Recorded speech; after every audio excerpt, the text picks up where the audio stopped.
أعمالنا من يهده الله فلا مضل له ومن يضلل فلا هادي له وأشهد أن لا إله إلا الله وحده لا شريك له وأشهد أن محمدا عبده ورسوله يا أيها الذين آمنوا اتقوا الله حق تقاته ولا تموتن إلا وأنتم مسلمون يا أيها الناس اتقوا ربكم الذي خلقكم من نفس واحدة وخلق منها زوجها وبث منهما رجالا كثيرا ونساء واتقوا الله الذي تساءلون به والأرحام إن الله كان عليكم رقيبا يا أيها الذين آمنوا اتقوا الله وقولوا قولا سديدا يصلح لكم أعمالكم ويغفر لكم ذنوبكم ومن يطع الله ورسوله فقد فاز فوزا عظيما أما بعد إن خير الكلام كلام الله وخير الهدي هدي محمد صلى الله عليه وسلم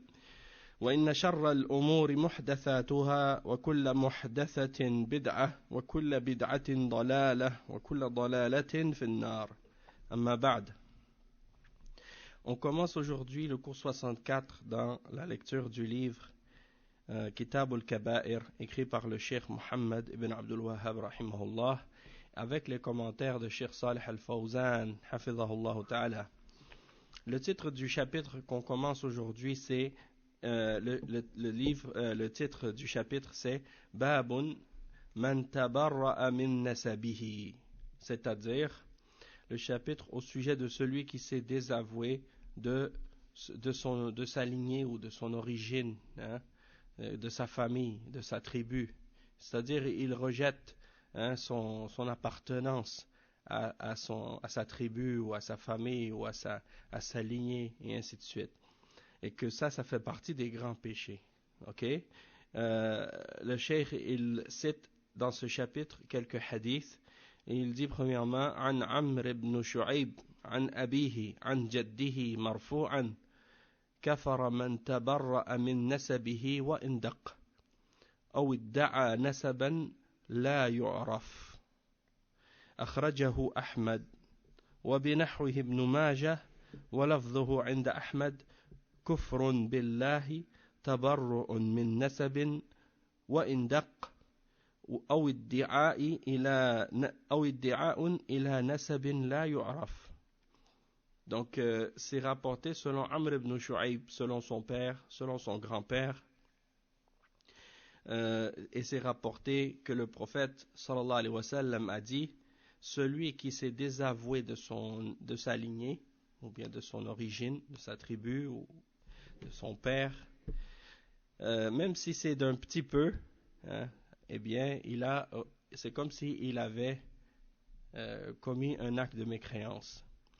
Et quiconque également prétend une lignée ou un lien de parenté qui n'est pas connu. Donc, ça c'est la narration ici qui est rapportée, c'est selon Ahmad, et rapporté également, il y a une autre version selon Ibn Majah. Il rapporte la même chose. Et il y a une autre version qui est rapportée, celle qui est rapportée par Ahmad, ça dit, c'est une forme de mécréance, c'est comme une forme de rejet de la foi en Allah, que de se désavouer de son origine ou de ses liens de parenté, même si c'est un petit peu, ou bien de prétendre une lignée ou des liens de parenté qui ne sont pas connus. Après, le cheikh il cite, il dit que c'est rapporté également par At-Tabarani dans son sens selon un hadith de Abu Bakr as-Siddiq. Donc il y a un hadith dans le même sens qui est rapporté dans At-Tabarani, selon Abu Bakr as-Siddiq, et il est dans Al-Awsat de At-Tabarani. Il est également rapporté dans As-Sunan de l'imam Ad-Darimi et aussi dans la Musnad de l'imam Al-Bazzar. Ensuite, il dit Wali Abi Daoud wa ibn Hibban an Abi Hurayra marfu'an أيما امرأة دخلت على قوم من ليس منهم فليست من الله في شيء ولن يدخلها ولن يدخلها جنته وأيما والد جحد ولده وأيما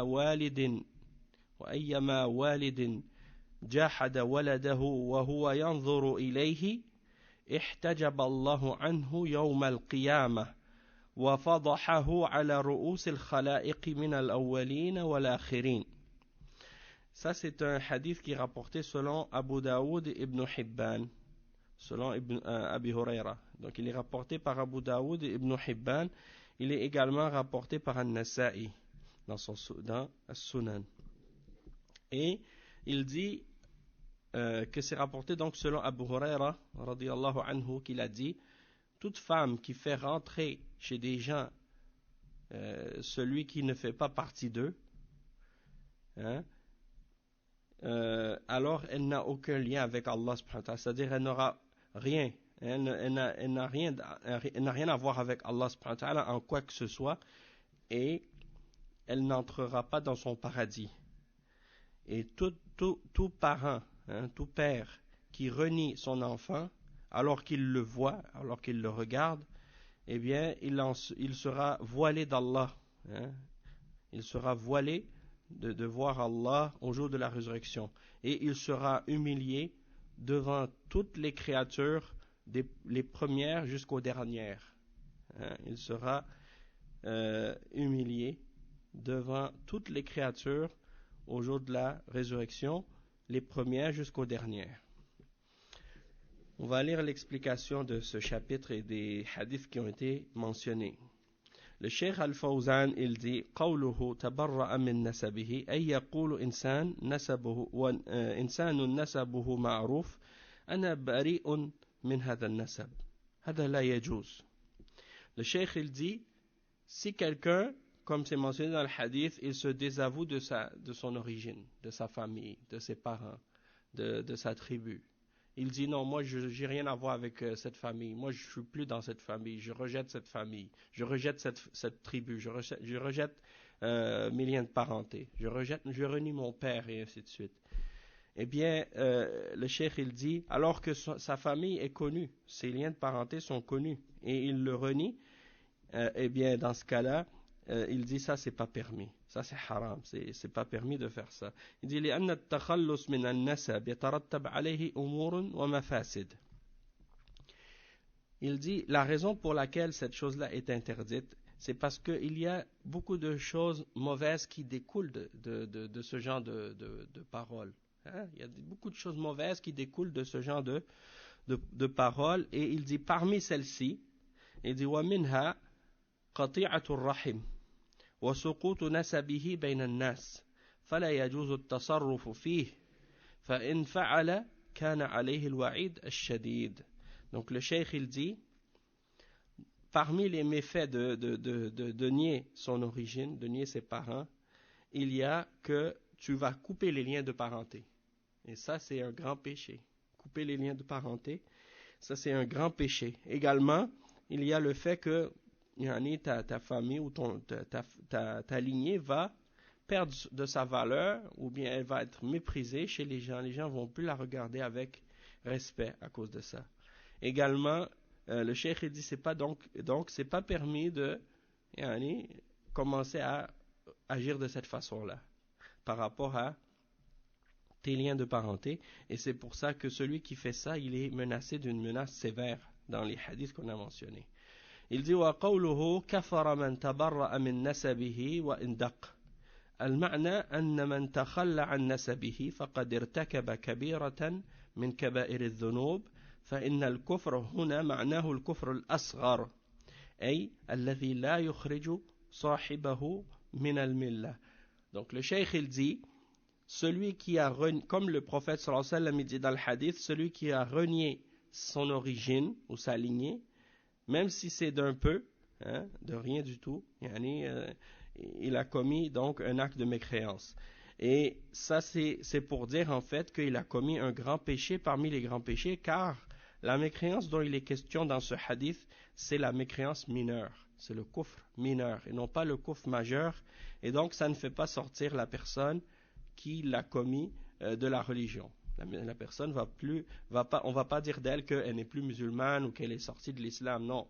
On va dire d'elle qu'elle a commis un grand péché parmi les grands péchés, car c'est une forme de mécréance qui est une mécréance mineure, et non une mécréance majeure. Le cheikh il dit ensuite فدل الحديث على أنه لا يجوز للمسلم أن يجحد نسبه ويتبرأ منه ويغيره وإلا فقد وقع في الكفر وهو كفر النعمة وحتى وإن كان نسبه ليس معروفا أو مرفوعا عند الناس وعليه أن يرضى به مهما كان فإن مكانة الناس عند الله إنما هي بالتقوى فإن كان عبدا تقيا لم يضره نسبه وإن كان وضيعا وإن كان فاجرا شقيا فلن ينفعه نسبه وإن كان شريفا. Donc le cheikh il met un point ici. Il dit que le hadith il indique une chose, c'est qu'il n'est pas permis aux musulmans de renier son origine, sa lignée, sa généalogie. Celui qui renie cela ou qui le change, eh bien il est tombé dans une forme de mécréance qui est, comme on a dit, une forme de mécréance mineure. Parfois les ulama ils font allusion à cette forme de mécréance comme étant kufrun ni'ma. Kufrun ni'ma. Qu'est-ce que ça veut dire kufrun ni'ma? Ça veut dire de renier la grâce d'Allah. Une sorte une façon de renier. Oui, kufrun ni'ma, ça veut dire tu renies la grâce que Allah t'a faite. T'es ingrat. Donc c'est une forme d'ingratitude en fait, puisque le cheikh il dit même si ta lignée ou ta généalogie ou ta famille, c'est pas une famille qui est élevée ou qui est importante socialement ou dans la société, mais tu dois quand même être satisfait de cette lignée-là et de cette famille-là. Pourquoi? Parce que peu importe, même si elle est très modeste comme famille, eh bien, l'importance d'une personne auprès d'Allah, ce n'est pas déterminé par sa lignée ou son rang social ou sa classe sociale ou sa noblesse, c'est uniquement par sa piété. Donc, même si un serviteur d'Allah est d'une famille qui est modeste ou bien d'un rang social qui est bas, mais s'il est pieux, cette famille-là ou le fait d'être de cette famille, ça ne va pas lui faire aucun tort. Ça ne va pas lui faire aucun tort. Donc même si ta famille, par exemple, c'est des gens très très très modestes, que tu es d'une caste, dans ton pays, par exemple, il y a des castes où il y a des classes sociales, et que toi tu viens d'une classe sociale très modeste, très basse dans la société, mais que toi tu es une personne qui est pieuse, qui craint Allah subhanahu wa ta'ala, qui respecte les principes de la religion d'Allah, eh bien, malgré cette réalité ou ce fait-là, que ta famille soit une classe qui est modeste ou très, très faible dans la société, mais tu es élevé par ta piété. Et Allah subhanahu wa ta'ala, pour lui, tu as plus de valeur et tu es plus élevé en degré que la personne qui vient d'une famille qui est respectable et noble, mais qui est par exemple un pécheur et qui fait beaucoup de péchés, qui est désobéissant à Allah subhanahu wa ta'ala. Donc c'est pas la famille que tu viens d'une famille par exemple qui est une famille riche et respectée et noble et qui a une bonne réputation dans la société, mais que c'est des gens qui sont dans le péché. Non, ça va pas te faire aucun bienfait. Ensuite, le cheikh il explique que, attendez juste un instant. Okay. Ensuite, le cheikh il dit: وأما ما جاء في حديث أبي هريرة أيما امرأة دخلت على قوم من ليس منهم بأن تنسب المرأة عليكم السلام ورحمة الله تنسب المرأة لزوجها ولدها من غيره وهذا الفعل من الكبائر لأنه يترتب عليه مفاسد كثيرة. Donc par exemple ce qui est rapporté dans l'autre hadith, c'est rapporté selon Abu Huraira radiyallahu anhu que le prophète sallallahu alayhi wa sallam a dit: toute femme qui fait rentrer chez des gens un enfant qui ne fait pas partie des leurs, c'est-à-dire que la femme, par exemple, elle va attribuer à son mari un enfant qui n'est pas le sien.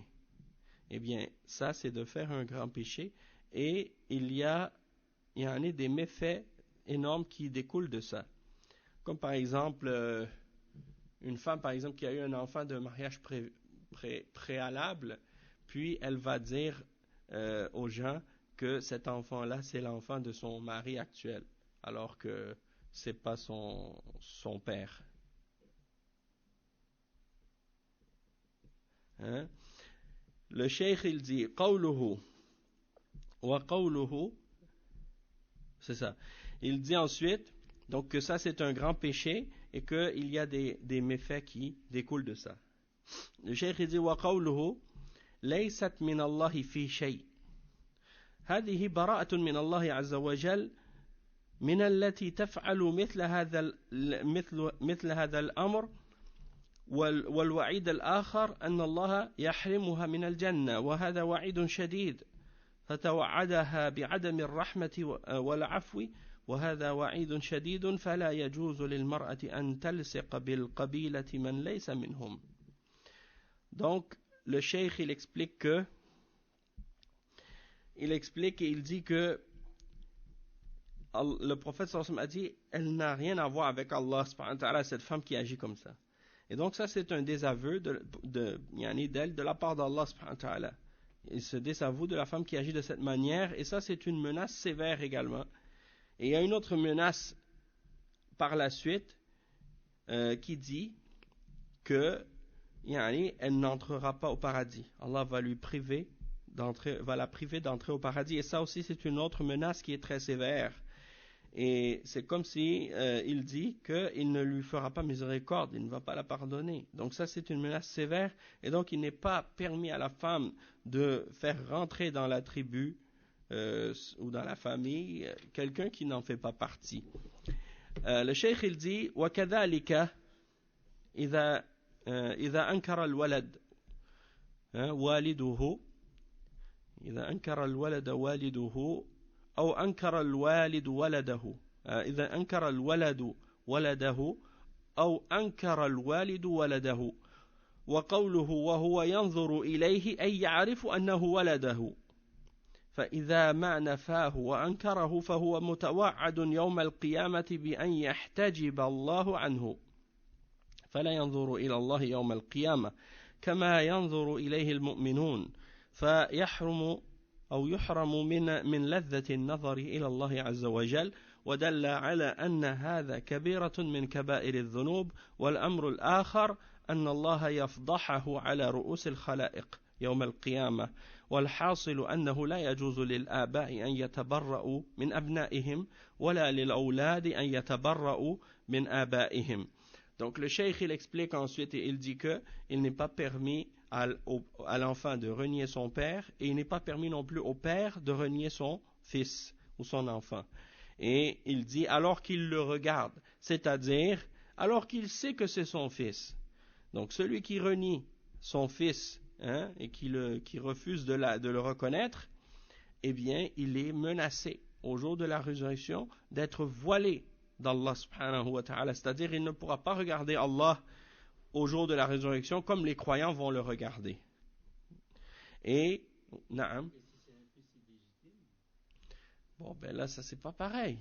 Mais dans ce cas-là il va être c'est-à-dire si c'est un fils illégitime dans le sens où sa mère n'était pas mariée avec cet homme-là puis que il a eu cet enfant-là avec elle dans le zina, dans le haram, là dans ce cas-là c'est pas reconnu, il sera pas reconnu comme étant son fils, même s'il est reconnu biologiquement comme étant son fils, mais il va pas être reconnu civilement ou religieusement comme étant son fils. Dans ce cas-là on va pas reconnaître ça, mais n'empêche que là on parle d'un autre cas. On parle d'un cas où l'enfant est légitime et il est né dans le mariage et que le père il le renie. Il lui dit par exemple t'es plus mon fils. Ça arrive des fois de la part des parents qui disent ça à leurs enfants. Des fois, par exemple, leurs enfants ils font des péchés ou des choses pas correctes, puis après le père il est fâché, alors il dit à l'enfant, toi t'es plus mon fils. Ou bien l'enfant il est fâché avec ses parents, il dit, toi t'es plus mon père. Ça c'est pas correct, ça c'est pas permis. Ça fait partie des grands péchés. Et donc, comme le prophète sallallahu alayhi wa sallam, il dit ici, Allah il va pas le regarder au jour de la résurrection, il va pas regarder Allah au jour de la résurrection, contrairement aux autres croyants. Et donc, il va être privé du plaisir de pouvoir regarder le visage d'Allah, subhanahu wa ta'ala, qui est le plus grand plaisir qui soit pour les croyants. Et donc, ça, c'est une indication que c'est un péché parmi les grands péchés. Et que cette chose-là, une autre chose aussi qui est mentionnée dans le hadith, c'est que la personne en question va être humiliée devant toutes les créatures, devant tous les hommes, hein, des premiers jusqu'aux derniers. Donc ça c'est l'humiliation totale, yani, subhanallah. Et il dit والحاصل أنه لا يجوز للآباء أن يتبرؤوا من أبنائهم ولا للأولاد أن يتبرؤوا من آبائهم. Donc pour résumer, il n'est pas permis aux enfants aux parents de renier leurs enfants, ni aux enfants de renier leurs parents. Peu importe. Hein? Peu importe le fait que, yani, subhanallah, le plus grave des péchés, c'est le shirk. Et tes parents peuvent être des mushrikines, et Allah, malgré tout, il dit dans le Coran que tu dois avoir un bon comportement avec eux, même s'ils sont des mushrikines. Hein? Alors imagine si ils ont d'autres péchés qui sont moindres que le shirk.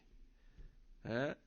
Donc, il y en a des enfants, ils sont ingrats envers leurs parents et ils vont dire par exemple quand ils sont devenus plus grands, ah il s'est pas bien occupé de moi, ah il m'a pas donné ci, ah il m'a pas donné ça, ah il m'a pas fait ci ou il m'a pas fait ça. Subhanallah, il t'a mis au monde, il a été une cause dans ta création et dans ta naissance. Comment tu peux le renier, hein? Subhanallah, peut-être un jour toi aussi tu auras des enfants et puis ils vont te renier aussi à cause de ça. Parce que toi tu n'as pas été, hein, yani, compatisant puis compréhensif envers tes parents. Tu as été dur envers eux, et bien comme ça tes enfants vont être durs envers toi. De la même façon. Hein? Nasallallahu al-afiyah. Parce que souvent comme on dit en arabe, kama tadin ou tudan. La façon comment tu traites les gens, c'est comme ça que on te traite. Hein? Non, ça c'est pas un hadith, mais c'est une des réalités, des choses de la vie, tu vois. Kama tadin tout dan. Et il y a une parole qui est mentionnée comme ça dans les hadiths du prophète sallallahu alayhi wa sallam qui dit agis avec les gens comme tu veux que les gens agissent avec toi. Donc ça rentre dans ce sens-là, yani. Un autre hadith, un autre chapitre plutôt, c'est le chapitre suivant, Babun man idda'a ma laysa lahu wa man idha khasama fajar. C'est-à-dire celui qui prétend ce qui ne lui appartient pas ou ce qui n'est pas à lui, ou celui qui fait preuve d'injustice ou de perversité dans les disputes quand il a un désaccord ou une argumentation avec quelqu'un, il est pervers. Donc, dans ce chapitre, il y a quelques hadiths qui sont mentionnés. Il dit le premier hadith, وفيه حديث ابن عمرو في الصحيحين وروي عن ابن مسعود وعمر رضي الله عنهما من قال أنا مؤمن فهو كافر ومن قال هو في الجنة فهو في النار ومن قال هو عالم فهو جاهل. Naam. Donc, il dit que ça c'est un hadith de Ibn Amr dans Al-Bukhari et Muslim et c'est rapporté selon Ibn Mas'ud et Omar Ibn al-Khattab radiyallahu anhuma. Ici je ne sais pas si c'est un hadith du prophète sallallahu alayhi wa sallam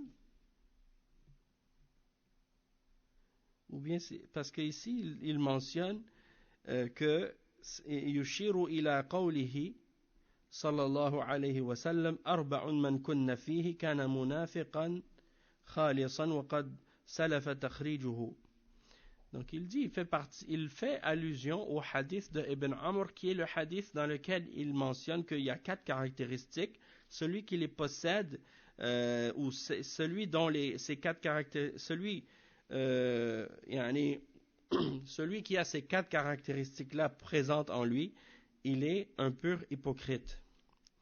Et ces quatre caractéristiques-là, c'est lorsqu'il parle, il ment, lorsqu'il promet, il brise sa promesse, lorsqu'il il prend un engagement, il brise son engagement, et lorsqu'il dispute avec quelqu'un, il est pervers ou il est injuste dans son argumentation ou dans sa dispute. Et aussi, il y a une autre version.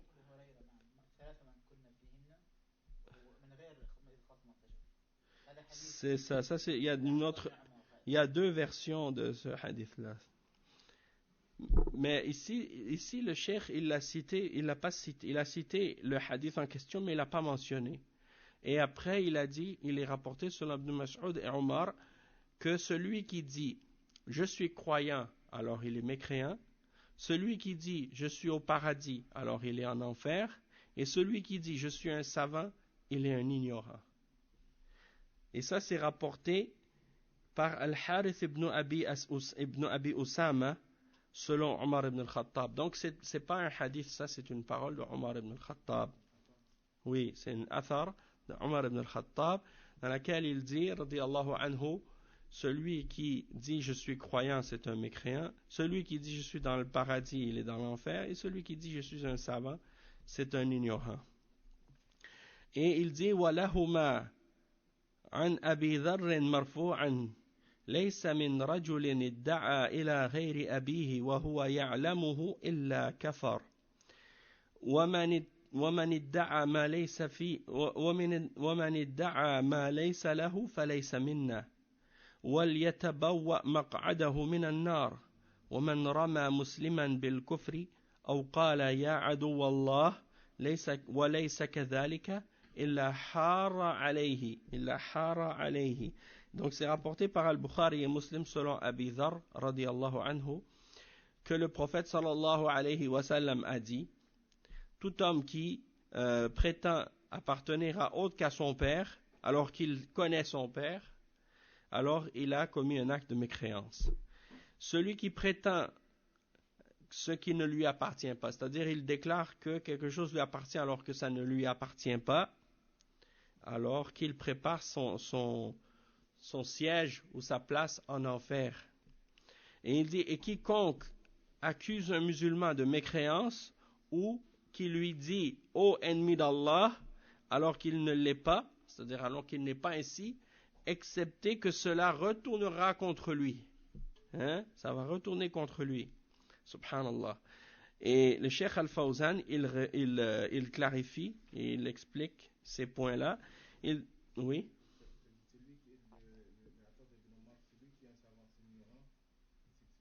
Il commence, il dit celui qui, dans la athar de Omar ibn al-Khattab, il dit celui qui dit je suis croyant, c'est un mécréant. Celui qui dit je suis au paradis, alors il est dans l'enfer. Et celui qui dit qu'il est savant, alors c'est un ignorant. Ensuite, l'autre hadith, on a terminé de le traduire aussi. Le Cheikh Al-Fawzan, il dit قوله من ادعى ما ليس له كأن يدعي أحد حقوق الآخرين ليأخذها ظلما أو يدعي أنه يعمل عملا صالحا أو أنه يتصدق وهو ليس كذلك وهذا كبيرة من الكبائر كما قال الله تعالى ولا تحسبن الذين يفرحون بما أتوا ويحبون أن يحمدوا بما لم يفعلوا فلا تحسبنهم بمفازة من العذاب وهذه صفة اليهود الذين يحبون أن يحمدوا بما لم يفعلوا قال النبي صلى الله عليه وسلم المتشبع بما لم يعطى كلابس ثوبي زور فدل هذا على أن الأصل في المسلم أن لا يدعي ما ليس له سواء كان ذلك حقوقا للناس أو صفة من الصفات أو منزلة من المنازل التي لم يبلغها لأن هذا تزوير وكذب وخداع. le cheikh il explique, il dit celui qui prétend ce qui n'est pas en lui ou ce qui ne lui appartient pas, comme par exemple quelqu'un qui prétend que le droit des autres lui appartient pour leur prendre injustement, ce qui est à eux, ou qui prétend avoir fait telle ou telle bonne action, ou qu'il a donné de l'argent en aumône, wa alaykoum salam wa rahmatullah, ou qu'il a donné de l'argent en aumône alors qu'en réalité il n'a rien donné. Donc il dit j'ai fait ça, puis il l'a pas fait. Imaginez quelqu'un qui dit par exemple oui j'ai fait le hajj, j'ai fait ci, j'ai fait ça, j'ai fait telle bonne action, j'ai donné en sadaqa, alors que c'est pas vrai. Ça c'est un grand péché parmi les grands péchés. Allah subhanahu wa ta'ala, le cheikh il cite le verset dans Surat Al-Imran, le verset 188, dans lequel Allah subhanahu wa ta'ala dit ne pense point que ceux-là qui exécutent, ne pense point que ceux-là qui exultent de ce qu'ils ont fait. Qu'est-ce que ça veut dire qui exultent? Ça veut dire qu'ils se réjouissent, qui sont contents, qui sont réjouis. Donc, ne pense point que ceux qui se réjouissent de ce qu'ils ont fait et qui aiment qu'on les loue, c'est-à-dire qu'on leur fasse des éloges et qu'on les glorifie, ils aiment qu'on leur fasse des éloges et qu'on les glorifie pour ce qu'ils n'ont pas fait. Subhanallah. Vous imaginez quelqu'un qui aime se faire glorifier pour quelque chose qu'il n'a même pas fait. 188. Ouais. Donc ils aiment se faire glorifier pour ce qu'ils n'ont pas fait. Et le verset dit ensuite qu'ils trouvent une échappatoire au châtiment. Qu'ils trouvent une échappatoire au châtiment. Qu'est-ce que ça veut dire? C'est-à-dire, ne pensez pas qu'ils peuvent s'échapper du châtiment. C'est ça que ça veut dire. Pour eux, il y aura un châtiment douloureux. فَلَا تَحْسَبَنَّهُمْ بِمَفَازَةٍ مِنَ الْعَذَابِ. Subhanallah. Donc le cheikh il dit ça, c'est une des caractéristiques des juifs, qu'ils aiment être glorifiés pour ce qu'ils n'ont pas fait. C'est-à-dire, ils aiment se faire glorifier pour des actions, des bonnes choses qu'ils n'ont même pas faites. Et ils sont contents de ça.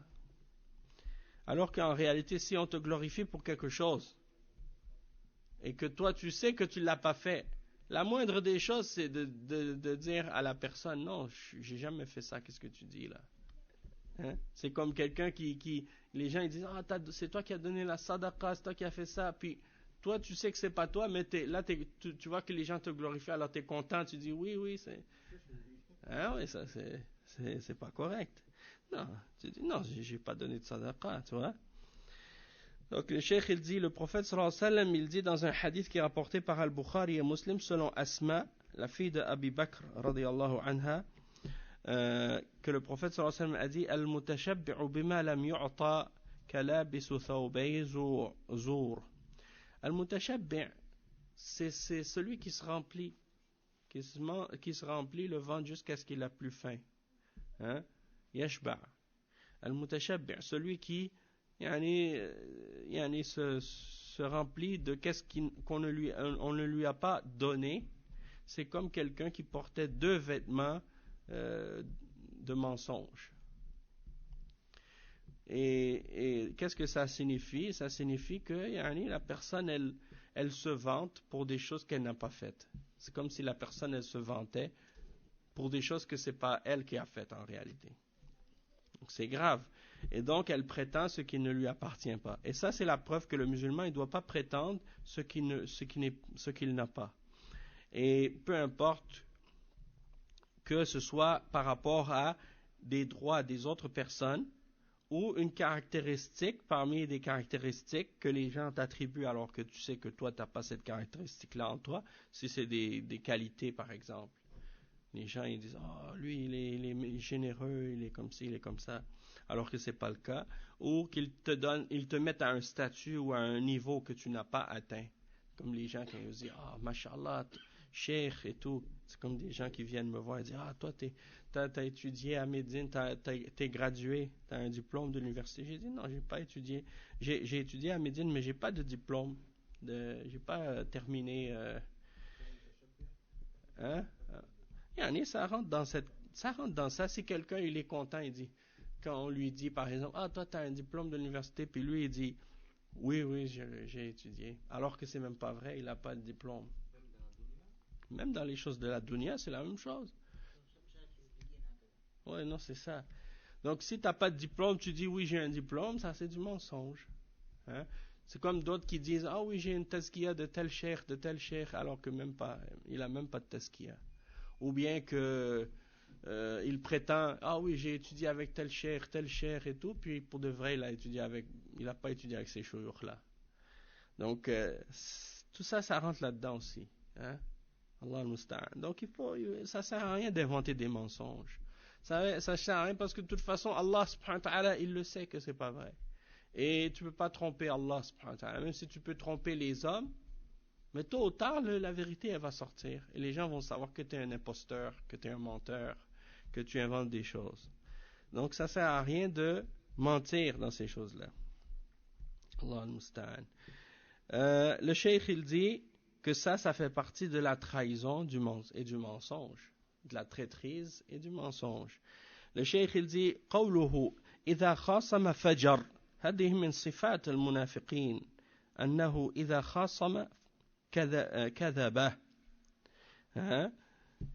أما المسلم فإنه إذا خاصم صدق سواء كان له الحق أو عليه.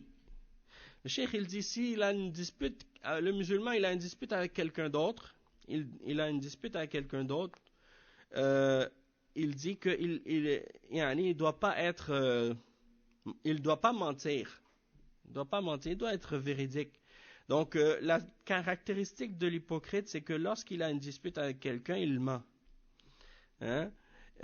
Tandis que le musulman, non. Le musulman, il doit être véridique, peu importe que le droit soit avec lui ou contre lui. Donc, peu importe qu'il ait raison ou il ait tort. Donc, tu ne vas pas mentir juste pour avoir raison. D'accord? Et donc, il dit le cheikh, فالمسلم حتى وإن وقع عليه ظلم فلا يخرجه هذا عن تمسكه بأحكام دينه. Donc le musulman, même s'il est tombé dans une injustice, ou bien il a subi une injustice, eh bien ça ne doit pas le faire sortir de l'attachement qu'il a aux règles de sa religion. فلا يزور ولا يكذب من أجل أن تخرج القضية لصالحه. C'est-à-dire qu'il ne doit pas falsifier les preuves, il ne doit pas non plus mentir dans le but d'avoir le gain de cause dans son procès ou dans une cause dans un problème qu'il a avec quelqu'un d'autre. Donc s'il commence à mentir pour gagner, eh bien là ça rentre dans ce genre de caractéristiques-là. Ça c'est l'attitude de l'hypocrite. Et il dit وأما المنافق فيستخدم كل الوسائل حتى غير المشروعة من أجل تحقيق مصالحه. والنبي صلى الله عليه وسلم قال آية المنافق ثلاث إذا حدث كذب وإذا وعد أخلف وإذا اؤتمن خان وإذا خاصم فجر وإن صلى وصام وزعم أنه مسلم. Le cheikh il explique que l'hypocrite donc il utilise tous les moyens possibles pour arriver, même si c'est contraire à la religion, dans le but de réaliser son intérêt et son objectif. Et le prophète sallallahu alayhi wa sallam, il dit dans le hadith qui est rapporté par Al-Bukhari et Muslim selon Abi Huraira, et cette narration-là c'est la narration de Muslim, qui dit que le signe de l'hypocrite c'est trois choses. C'est-à-dire les signes de l'hypocrite sont trois. Lorsqu'il parle, il ment. Lorsqu'il promet, il manque à sa promesse. Lorsqu'on lui fait confiance, il trahit la confiance qu'on a placée en lui. Et c'est-à-dire quand on lui a donné un dépôt, on lui a donné quelque chose à garder ou on lui a fait on lui a fait confiance dans quelque chose, lui il a trahi. Et إذا خاصم فجر, si il a une dispute avec quelqu'un, il va mentir, il va utiliser tous les moyens possibles pour trahir ou pour mentir ou pour agir injustement. Même si il a des signes de l'hypocrite, même s'il prie, même s'il jeûne, même s'il prétend être musulman. Donc c'est pas juste dire avec la bouche je suis musulman si tu fais le contraire. Toi ça respecte pas dans ce cas-là les principes de l'islam. Le cheikh il dit wa amma hadith ibn Mas'ud wa Umar وفيه أنه قال من قال أنا مؤمن فهو كافر لأن المسلم لا يزكي نفسه فمن قال أنا مؤمن فهو كافر يعني الكفر الأصغر ومن حكم لنفسه أنه في الجنة فهو في النار لأنه لا يدري ماذا تكون عاقبته وهو كذلك لا يدري ما عنده من العمل الذي يؤهله لدخول الجنة وهذه الصفة هي صفة اليهود والنصارى الذين قال الله عنهم وقالوا لن يدخل الجنة إلا من كان هودا أو نصارى وقالوا لن تمسنا النار إلا أياما معدودة. Donc le cheikh il dit en ce qui concerne le hadith d'Ibn Mas'ud et de Omar, il y a dedans qu'il a dit celui qui dit je suis croyant il est mécréant. Le cheikh il dit c'est-à-dire que le musulman il ne doit pas se vanter lui-même et se purifier lui-même. Celui qui dit je suis croyant alors il est mécréant, c'est-à-dire la mécréance mineure, c'est-à-dire le kufr mineur. Pas le kufr qui fait sortir de la foi ou de l'islam, mais le kufr mineur dans le sens que ça fait partie des grands péchés. Tu ne dois pas te vanter toi-même, tu dis oui, moi je suis un croyant. Subhanallah. Il faut être modeste et surtout dans ces questions-là. Parce que c'est Allah subhanahu wa ta'ala qui sait réellement si tu es un croyant ou non. Et celui qui juge pour lui-même qu'il est dans le paradis, il sera en enfer. Il dit parce que tu ne sais pas où tu vas être à la fin. Qu'est-ce que ça va être ta conclusion? Et tu ne sais pas non plus qu'est-ce que tu auras comme œuvres qui vont te rendre éligible ou bien qui vont te permettre de rentrer au paradis. Parce que, en réalité, tu fais des bonnes œuvres. Mais est-ce que ces bonnes œuvres-là sont acceptées d'Allah quand tu fais tes bonnes œuvres? Allah n'accepte que de ceux qui sont pieux. Donc, est-ce que toi tu peux être certain à 100% que toutes tes œuvres, Allah va les accepter? Donc, c'est un peu comme de la prétention, d'être prétentieux que de dire je vais rentrer au paradis. Quoi, le paradis, ça t'appartient? C'est toi qui décides si tu rentres dedans ou non. C'est toi qui décides qui rentre pas. Il y en a des fois, par exemple, certains, Allah al-Musta'an, quand ils parlent du paradis ou de l'enfer, on dirait que ça appartient à leur père. Ils pensent que le paradis, ça leur appartient ou bien ça appartient à sa famille. C'est lui qui décide qui rentre pas. A'udhu billah. C'est pas comme ça que ça fonctionne. Hein? C'est Allah subhanahu wa ta'ala qui décide qui rentre pas. Et il nous a dit quoi faire pour rentrer et quoi faire pour ne pas y rentrer. Et c'est à nous de faire ce qu'il nous ordonne et de s'écarter de ce qu'il nous interdit et d'être sincère pour qu'on puisse justement profiter de sa miséricorde et rentrer justement dans son paradis. Donc, le fait de prétendre et de dire, moi oui, je vais rentrer au paradis, c'est comme j'ai rencontré parfois des chrétiens. Ils m'ont dit, est-ce que toi tu es capable de dire que tu vas rentrer au paradis? J'ai dit, non, je ne peux pas dire ça. Alors il a dit, moi je suis garanti au paradis, ça y est, je suis sauvé par Jésus-Christ, il m'a sauvé, je ne sais pas quoi. Il dit, il m'a dit, vous, si vous ne pouvez pas savoir si vous êtes au paradis, ça veut dire que votre religion, elle n'est pas vraie. Wa alaykum salam wa rahmatullah. J'ai dit, mais j'ai dit, dans ce cas-là, c'est ridicule. Tu peux faire, tu penses que le paradis, hein? Est-ce que tu as un papier qui garantit, c'est écrit dessus? Hein? Allah t'a donné ça, qui dit, ça y est, je rentre au paradis, ou est-ce qu'elle est la preuve? Hein? C'est comme Allah dit dans le Coran, قُلْ هَاتُوا بُرْهَانَكُمْ إِن كُنْتُمْ صَادِقِينَ. Elle est où votre preuve? Hein? Est-ce qu'on peut dire en même temps, dans le Coran, Allah dit qu'il donne le paradis aux gens du Tawhid. On peut dire que les gens du Tawhid vont au paradis. On peut dire, comme Allah il le dit dans le Coran, les croyants sont au paradis, les mécréants sont en enfer. Mais qui va être au paradis, qui va être en enfer, ça c'est Allah qui sait. Mais on espère pour le pieux, puis on craint pour celui qui l'est pas. Hein? On espère pour le croyant et on espère pour le pieux et on craint pour le pécheur, hein, le châtiment d'Allah. Et ceux qui ont cette attitude-là, c'est comme je disais, les chrétiens et les juifs. Et c'est Allah subhanahu wa ta'ala lui-même qui mentionne ça dans le Coran quand il dit dans le verset 111 dans Surat al-Baqarah, et ils ont dit, personne n'entrera au paradis excepté s'il est un juif ou un chrétien. Donc ça y est, pour eux, c'est garanti pour eux le paradis. Et même beaucoup d'entre eux le disent, ils pensent que peu importe qu'est-ce qu'ils font, comme péché, comme attitude, comme péché, comme action, de toute façon, pour eux, c'est garanti, pour eux, le paradis. Hein? Et même, il y en a qui disent, tout le monde va rentrer au paradis, sans exception. Tout le monde.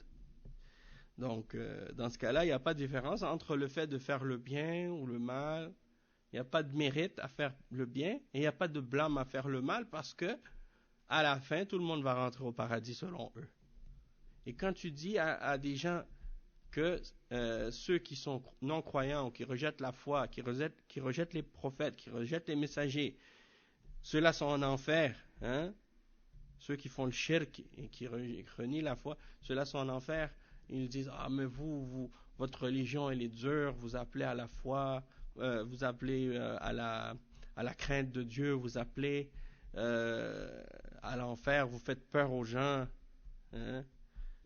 Subhanallah, ils veulent une religion que dedans il n'y a pas de crainte de Dieu, que comme si tu peux faire ce que tu veux dedans et tout.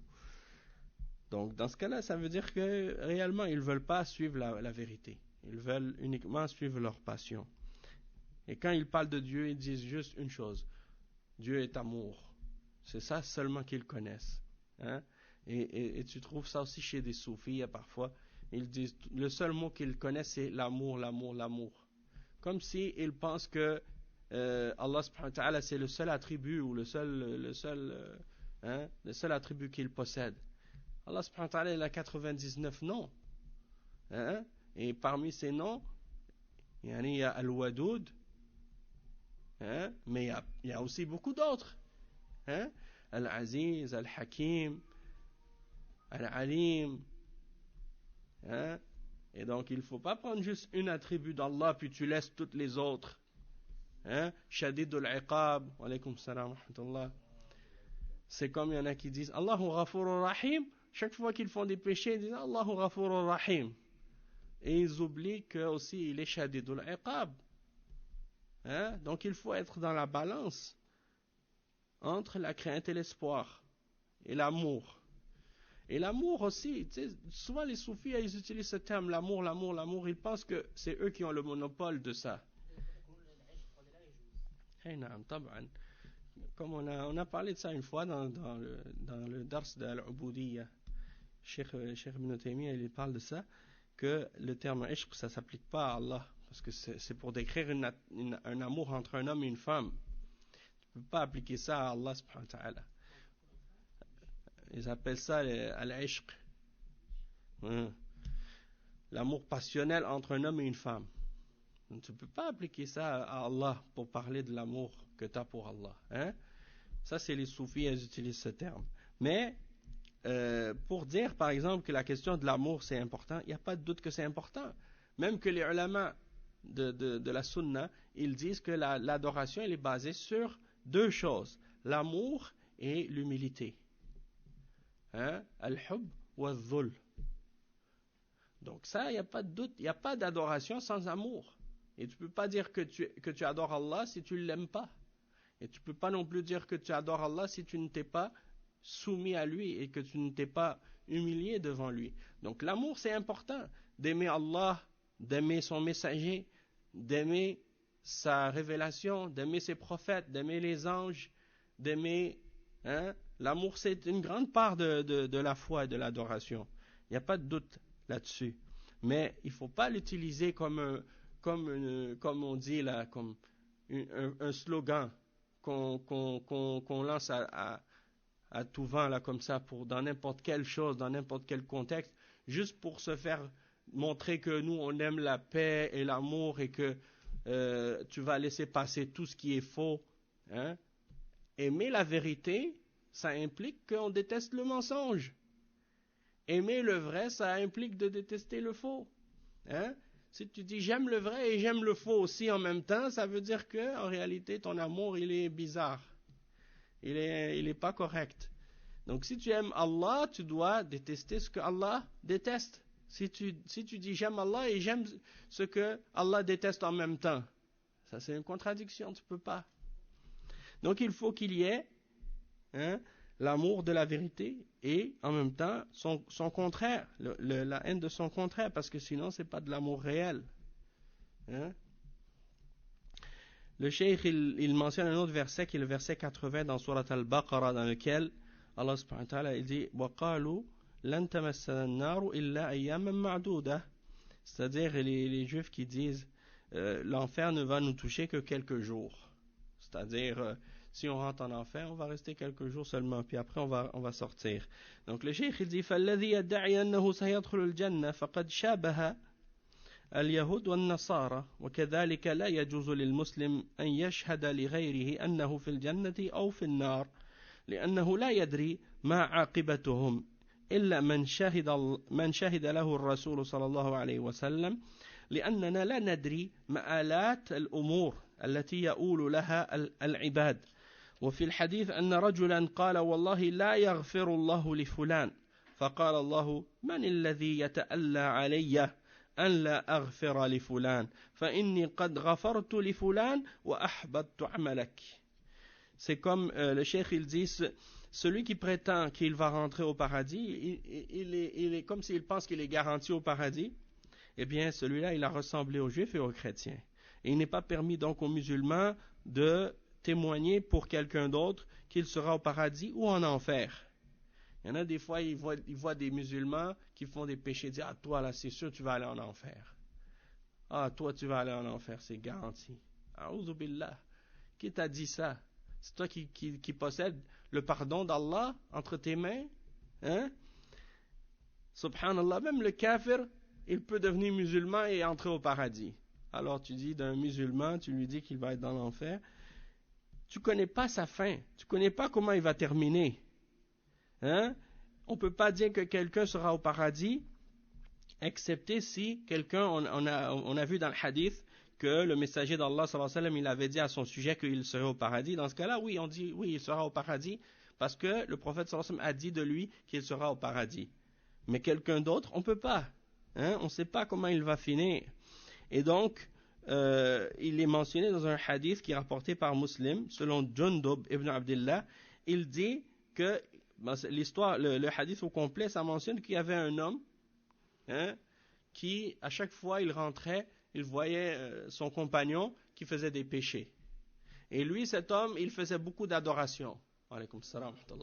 Lui, il faisait beaucoup d'adoration, il faisait beaucoup d'efforts dans la prière, dans la piété. Alors quand il rentrait chez lui, il disait à l'autre, cesse de faire le péché, arrête de faire le péché.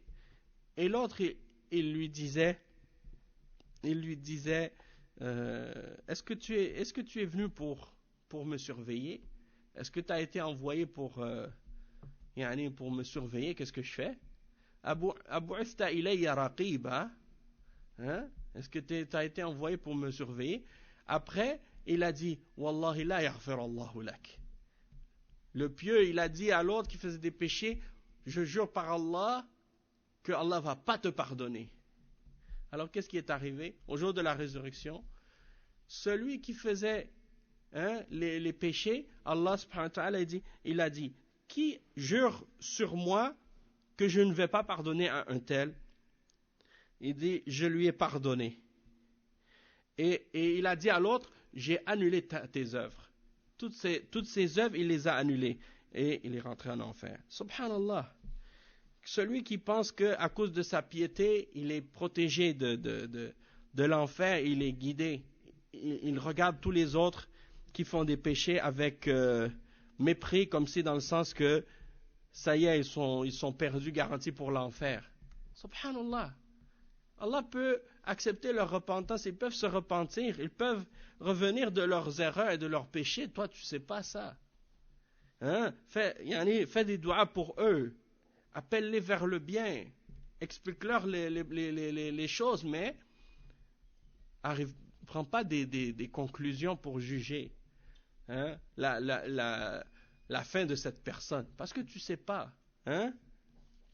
Le cheikh il dit ensuite وقد قال الله تعالى يا أيها الذين آمنوا لا تقدموا بين يدي الله ورسوله.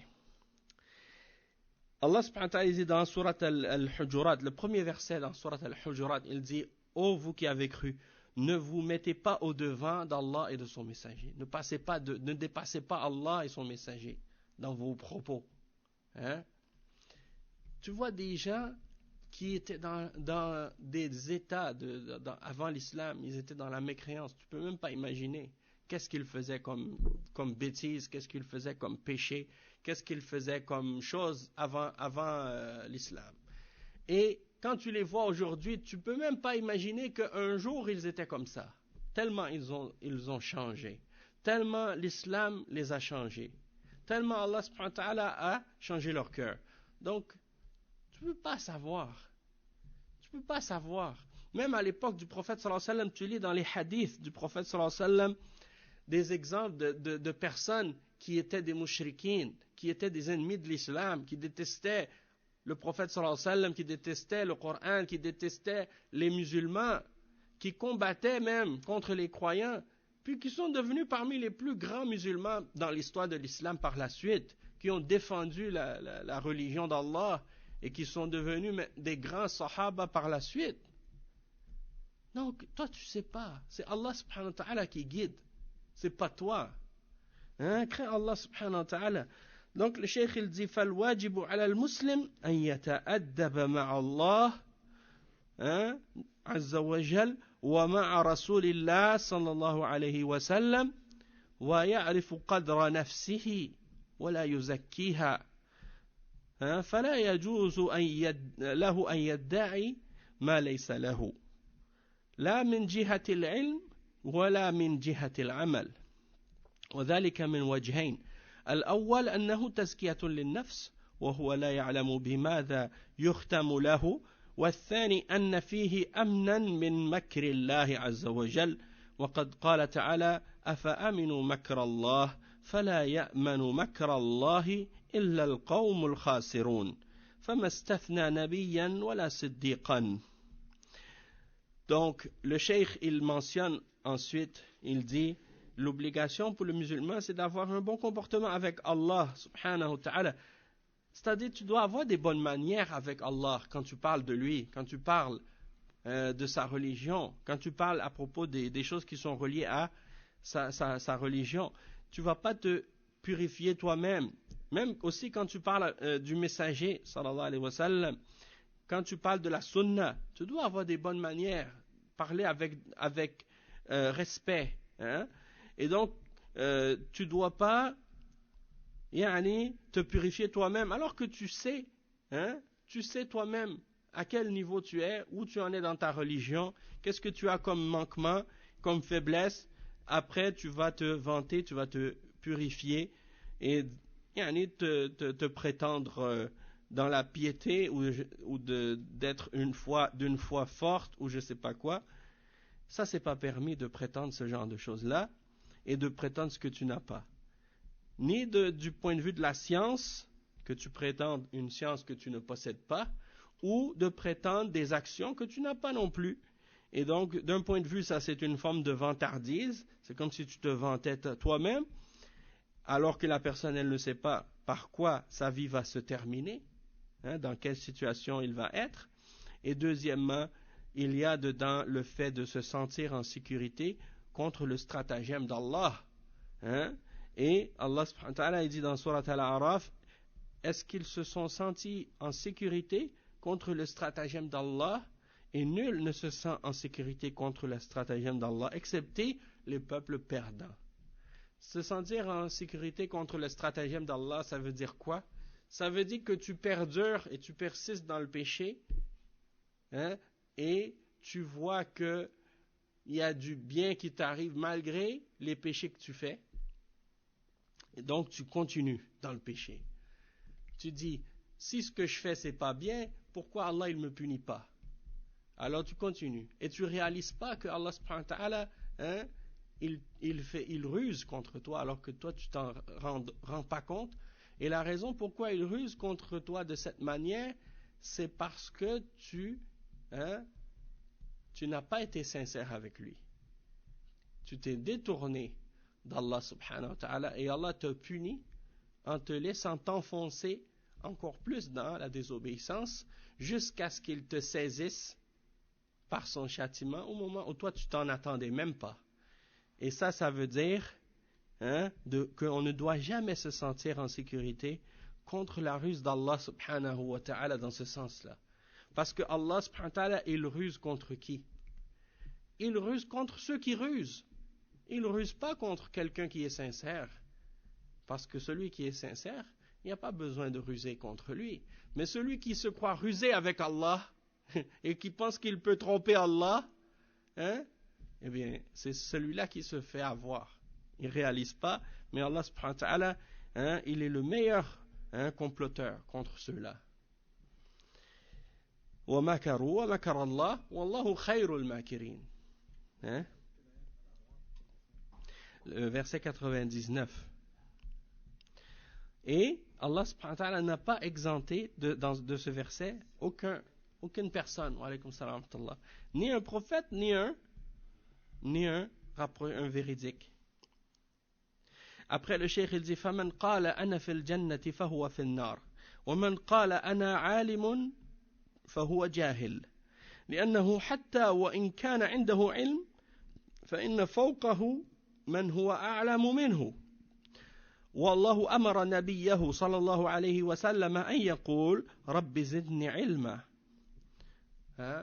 وهو أعلم منه وهو القائل جل وعلا وفوق كل ذي علم عليم وما أكثر الذين يدعون العلم اليوم ويفتون ويتكلمون بغير علم وإنما يدعون مجرد ادعاء فقط فإن العلم يحتاج إلى عمل. Donc le cheikh il dit que comme on a dit, celui qui dit je suis dans le paradis il est dans l'enfer, et celui qui dit je suis savant c'est un ignorant. Même si il a de la science, il y a toujours quelqu'un plus savant que lui au-dessus, Et Allah subhanahu wa ta'ala, il a même ordonné à son prophète, son messager, il lui a dit de demander, oh mon Seigneur, augmente-moi en science, en savoir, augmente-moi en connaissance. Et c'est celui qui dit également, ça c'est le verset 114 dans Surat Taha, et dans le verset 76 dans Surat Yusuf, Allah subhanahu wa ta'ala, il mentionne, et il dit, et au-dessus de toute personne qui a de la science, il y a un savant au-dessus de lui. Et donc, il dit que aujourd'hui tu trouves beaucoup de gens qui prétendent posséder de la science et qui font des fatwas et qui parlent et qui émettent des verdicts religieux et qui parlent au sujet de la religion d'Allah sans science. Et ils ne font que prétendre d'avoir de la science seulement. Mais la science, ça demande, bien entendu, des actions et des œuvres qui viennent avec. Et le cheikh il dit ça, et c'est très important, et aussi en même temps, peu importe combien de savoir tu as, peu importe combien de choses que tu connais, à côté de ce que tu ignores, c'est toujours rien. Peu importe des choses que tu sais, la quantité de sciences que tu possèdes, à côté de ce que tu ignores, c'est ce que tu connais, c'est minime. Ce que tu ignores, tu ne peux même pas le calculer. Exactement. L'exemple de Moussa alayhi salam avec Al-Khidr dans Surat Al-Kahf, il y a cet exemple-là. Il y a beaucoup d'autres exemples. Et il n'y a personne qui peut prétendre que il a tout connu ou qu'il comprend tout ou qu'il sait tout. hein, sauf un ignorant, effectivement. Et après, il dit أما حديث أبي ذر من ادعى ما ليس له فليس منا وهو الذي ترجم له الشيخ رحمه الله بقوله من ادعى ما ليس منه أي شيء سواء ادعى علما لم يبلغه أو مرتبة لم يصل إليها أو ادعى أموال الناس وحقوقهم وهي ليست له فهؤلاء جميعا قد تبرأ منهم النبي صلى الله عليه وسلم بقوله فليس منا وهذا فيه وعيد شديد من هذه الآفة الخطيرة. Donc le cheikh il dit, et dans le hadith de Abi Dhar, celui qui prétend ce qu'il n'a pas ou ce qui n'est pas à lui, il n'est pas des nôtres. Il n'est pas des nôtres. C'est-à-dire que ça c'est là-dessus que le cheikh s'est basé pour mentionner le titre du chapitre en question. Et donc il a dit celui qui prétend ce qu'il n'a pas, hein, ce qui ne lui appartient pas. Et le cheikh il dit, donc peu importe la chose en question que tu prétends détenir, tu prétends qu'elle est à toi, si c'est une science que tu n'as pas atteint, ou si c'est un degré que tu n'as pas atteint, ou si c'est les biens des gens que tu prétends, hein, qu'ils sont à toi, ou leurs droits que tu prends alors que ça ne t'appartient pas. Donc dans tous ces cas-là, si tu fais ça, eh bien c'est comme si il dit ici que le prophète sallallahu alayhi wa sallam, il s'est désavoué de toi. Il s'est désavoué de ceux qui agissent de cette manière-là. Il dit falaysa minna. Hein? Et quand il dit falaysa minna, c'est-à-dire c'est une menace sévère. Une menace sévère et un grave péché. D'accord? Donc ça c'est ce qui vient terminer donc l'explication du cours pour aujourd'hui. Puis on va continuer, Inch'Allah, demain, le chapitre suivant. Et le chapitre de demain avec lequel on va commencer, c'est Bab ad-da'wa fil ilm iftikharan, c'est-à-dire la prétention de la science par fierté ou vantardise, le fait de se vanter d'avoir du savoir, d'avoir de la connaissance. Et que ça fait partie des grands péchés. Donc on va laisser ça pour demain, Inch'Allah. Subhanakallahumma bihamdik, ashhadu an la ilaha illa ant, astaghfiruka wa atubu ilayk. Et donc c'est des sujets qui ont rapport beaucoup avec l'humilité, hein? Que le musulman il doit être humble tout le temps. Et plus il est savant, plus il est humble. Plus il est pieux, plus il est humble. Si quelqu'un il est orgueilleux et fier dans sa religion, ça veut dire que il n'a rien compris. نسأل الله العافية. سبحانك اللهم وبحمدك أشهد أن لا إله إلا أنت أستغفرك.